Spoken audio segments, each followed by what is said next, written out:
During the peak of my symptoms, I completely lost touch with reality and ran away from home in the dead of winter at night. Because I was disconnected from reality, my parents had to make a heartbreaking but necessary choice.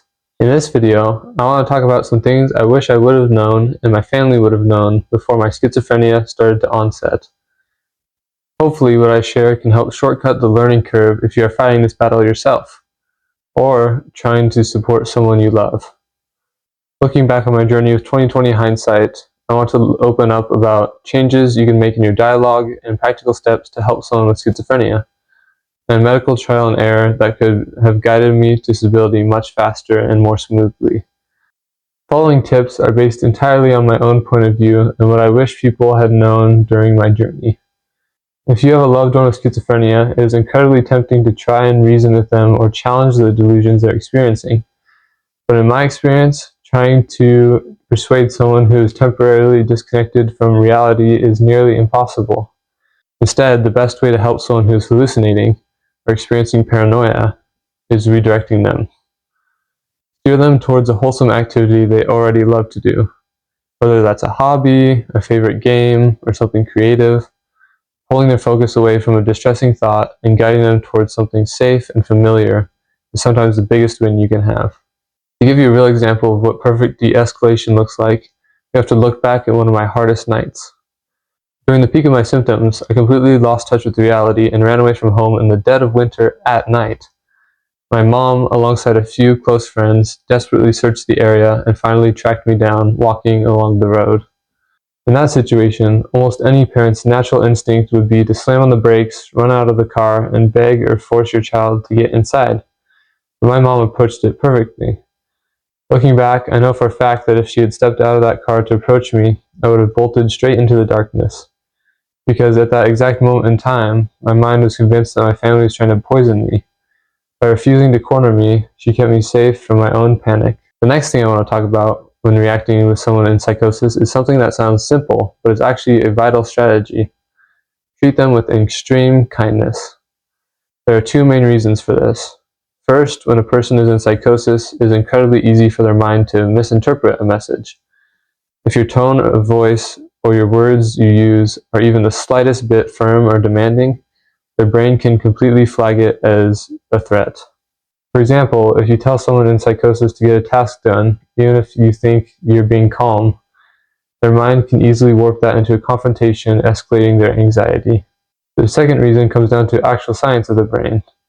According to a study published by PubMed, people with schizophrenia often experience internal emotions more strongly than the average person, even if they show absolutely nothing on the outside. Just because someone looks emotionally flat or detached during psychosis doesn't mean they aren't feeling deep fear, stress, or vulnerability in that exact moment.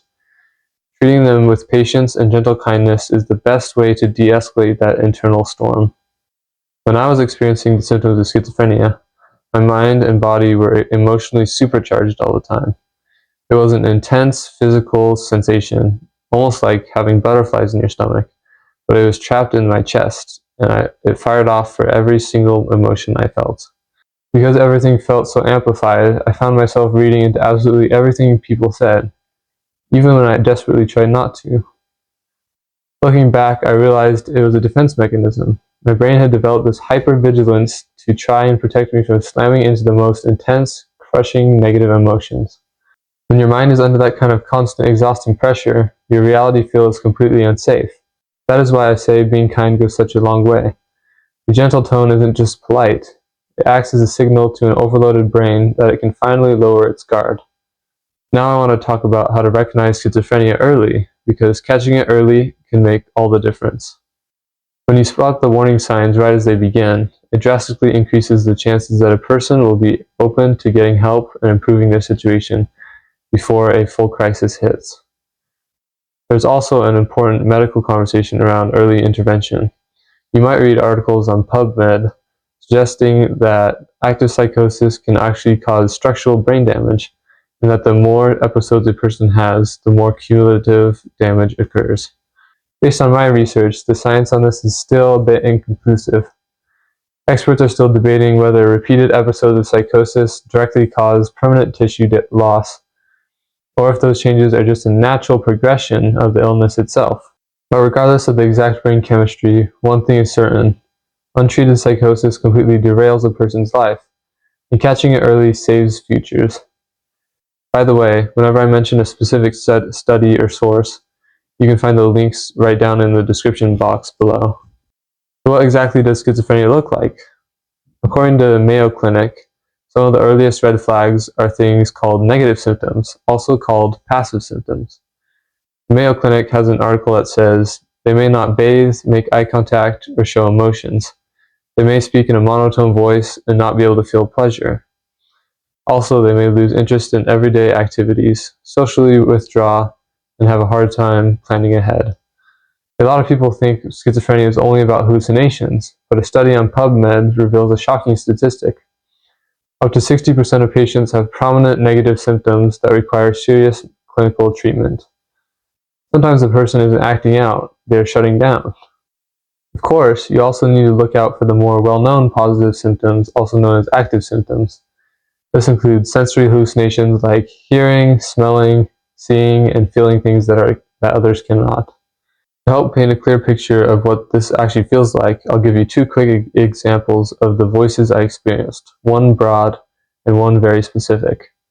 Broadly, a hallucination can take the form of a deep, echoey presence inside your mind. For me, it sounded like a booming authority figure, almost like you're hearing the voice of God, which makes it incredibly difficult to ignore or question. But the voices can also be highly specific and deeply psychological. For instance, I would be sitting in a normal conversation with someone, and a distinct voice in my head would suddenly say, "This person is lying to you." When an authority figure in your head is constantly feeding you specific notes of paranoia like that, your brain accepts it as an absolute truth. It completely shapes how you see the world around you. Schizophrenia also includes disorganized thinking.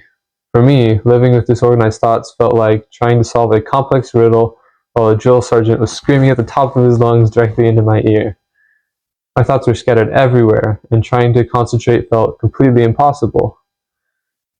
If you notice a mix of these warning signs in yourself or a loved one, it is time to skip the internet forums and seek professional guidance immediately.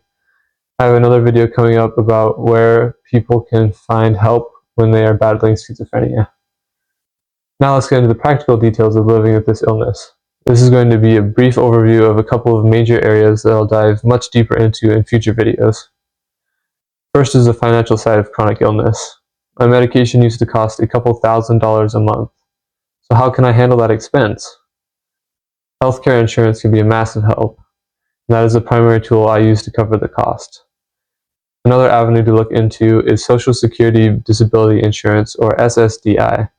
To be honest, applying for disability can be an absolute pain, and the approval process can take several months. But it is a vital resource designed to provide income and help offset these heavy healthcare costs for people who cannot provide for themselves. Another major area of concern for anyone supporting someone with schizophrenia is knowing how to get them help, especially if they refuse to cooperate. When I was in deep psychosis, I was completely obeying the voices in my head, and they were explicitly commanding me not to go to the hospital. Because I was disconnected from reality, my parents had to make a heartbreaking but necessary choice.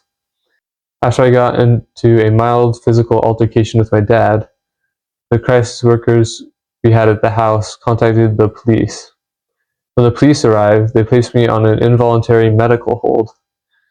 I know this isn't an option every family wants to consider, and the reality of seeing your loved one taken to a hospital in handcuffs is incredibly painful.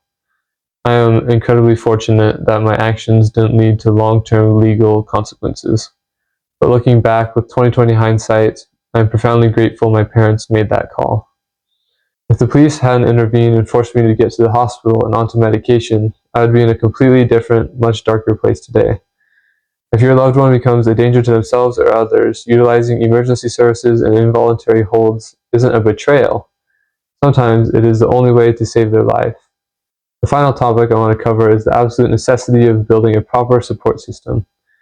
You need to weave a safety net out of as many trusted individuals as possible, whether that includes a therapist, a psychiatrist, your family practitioner, close friends, or a community like church acquaintances. I also have a video I want to make on how someone could set up a support system. be completely honest with you, if I didn't have a loving, dedicated family, I'd probably be on the streets right now. And that is the heartbreaking reality for so many people living with schizophrenia.